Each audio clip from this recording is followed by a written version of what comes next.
Hello everyone, Red Day here. Today we're going to analyze special costume Adaman and Ursaluna.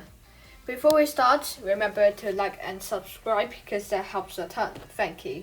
Okay, let's start. So, SC Adaman and Ursaluna is a ground type Pokemon, and its weakness is water type.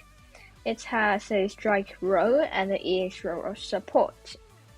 Its standard level 140 stats is HP 738, attack 297, defense 137, special attack 219, special defense 137, and speed of 267. So you could see it has a really bad defense and attack compared to modern meta pairs, and its speed isn't that good either. Now let's look at the moves part. The first one is called Facade, and it's a normal type move, and its category is attack. It has the power of 47, but because of the additional effect and the trainer move that we'll talk about later, it will double into 94, and it has a full accuracy and uses 2 Gorgeous. But for this Pokemon, I don't think you will have any chance to use Facade.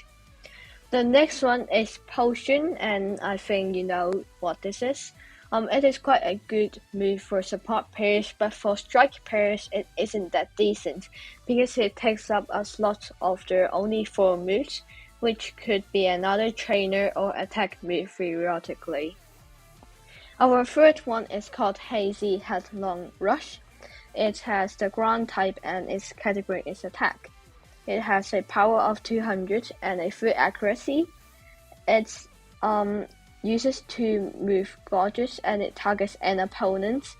Activation condition when the user is burnt, and the activation condition when the user is not burned. Because of the trainer move, this means that you will have a permanent body move with a power of 200. It can never miss. The smaller the user's percentage of remaining HP, the greater the power of this attack.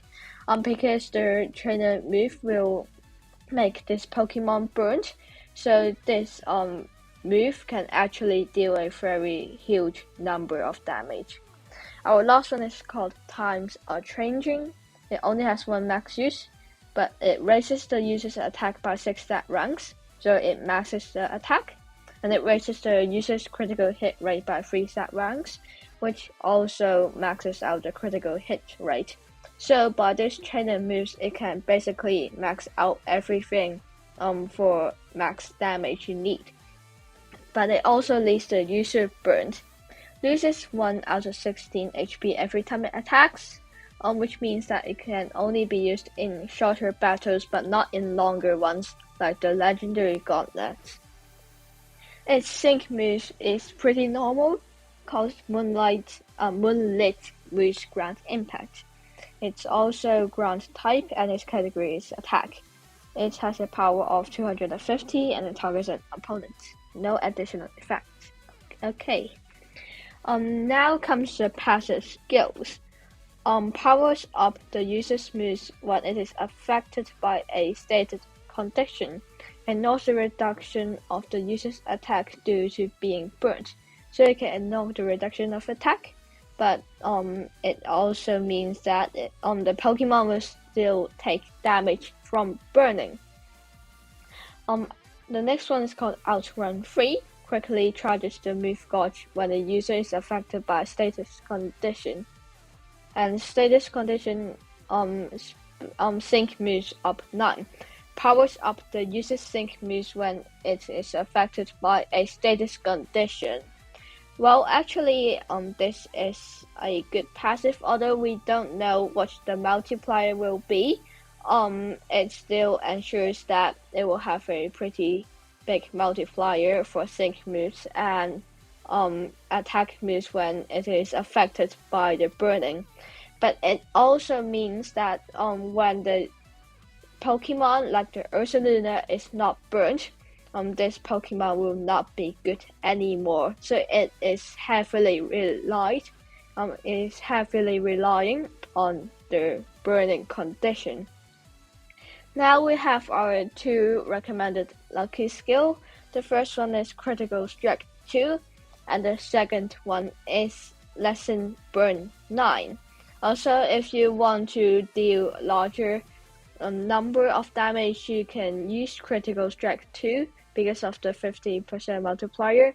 But if you want the pair to take less damage from burn, you can choose lesson burn 9, which means you can only lose 1 out of 160 HP every time you attack.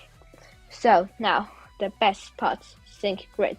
At 1 out of 5, it only has Lift, Antitoxin, Vacate, Move, Grudge, Refresh, Free.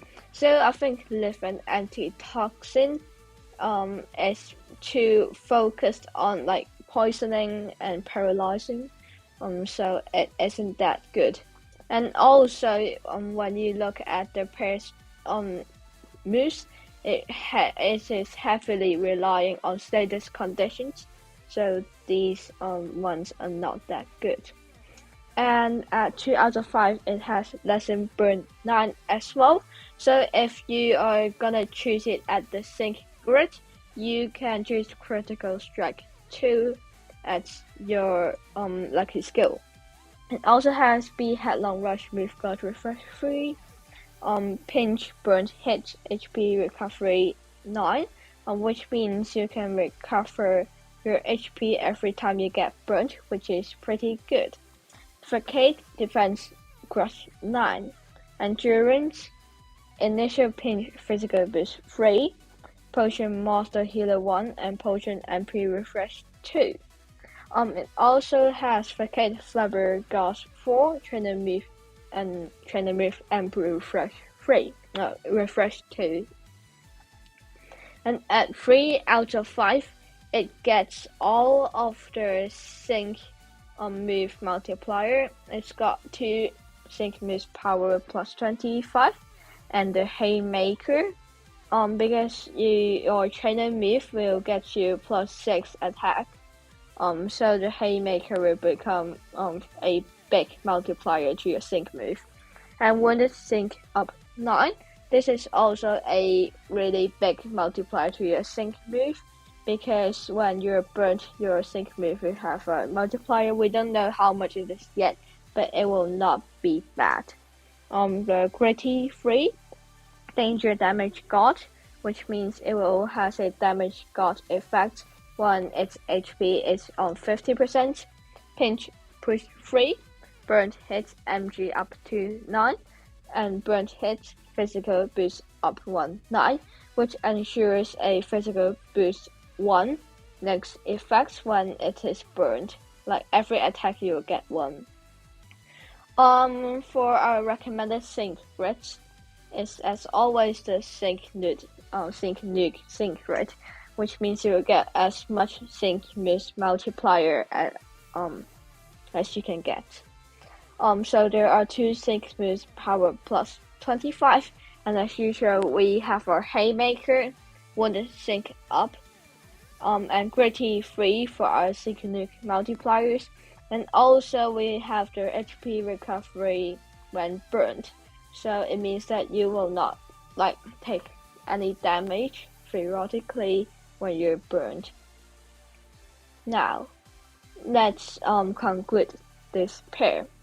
Advantages: it has so many moves damage multipliers, which is pretty good, and it has an infinite 200 power B move. For the disadvantages, the first one, it has a low stats compared to the modern meta pairs.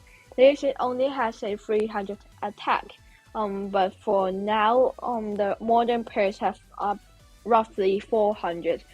So this Pokemon has a weirdly bad stats. And also, actually, I would prefer other ground type attackers, such as Copperajah, because it also focuses on other type. So you would have a larger coverage on different rare types. but this Pokemon Ursaluna only has a ground type and normal type attack compared to like some ground type attackers which has like Pokemon which has 3 types of attack coverage. For our priority list, I would put it on the 7th place. So I wouldn't really recommend this pair unless you really like it. Because we've got our 4.5 anniversary Master Fairs and also the Lusamine we run, and we also have our special costume Iridor, which we will talk about later, and it will be released on the 16th of March, I think. So I really won't suggest you to pull special costume Adaman. Before you go, remember to like and subscribe. Thank you very much. Bye bye.